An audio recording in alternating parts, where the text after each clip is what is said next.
So I want to tell you right now, the first thing about America being at its best is the fact that a young man born in 1961 in the inner city of Atlanta, Georgia, can stand here before you at the Western Conservative Conference. And it is not based upon the color of his skin, but it's about the content of his character.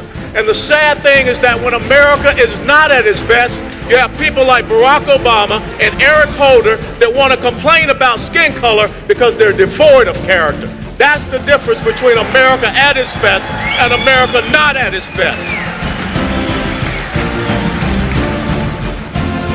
See, America is at its best when you have a leader that can stand up at the Brandenburg Gate and he can say to a Soviet leader, tear down this wall.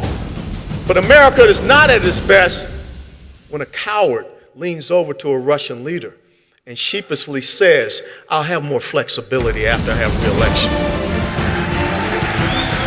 That's not America at its best. And that's why that country was inspired to shoot down a civilian aircraft and why we can't even go in there and investigate that scene right now.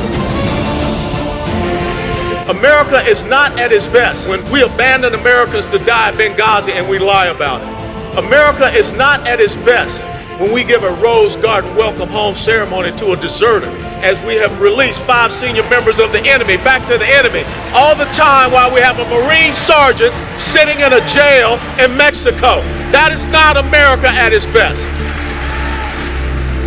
I grew up on some hard enemy streets. The best way to prevent a bully from wanting to punch you is make him believe that you'll punch him back, and you'll punch him back harder. Some say I push too hard, that I ask too much. My response, I'm just getting started. We need to have an America that the dark days of hope and change are so far behind us. It will be that dawn of a new America. It will be a resurgence of an American dream. It will be the securing of the blessings of liberty for generations upon generations to come. That is the challenge that each and every one of you have today. You've got to walk out those doors. Say, I don't care what they say about me.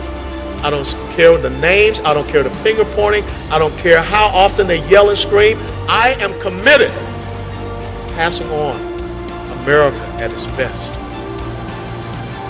The republic I love, the republic I risk my life to defend, the values I hold dear. When I raised my hand as a young Army lieutenant, I'm not ready to abandon my oath or my values.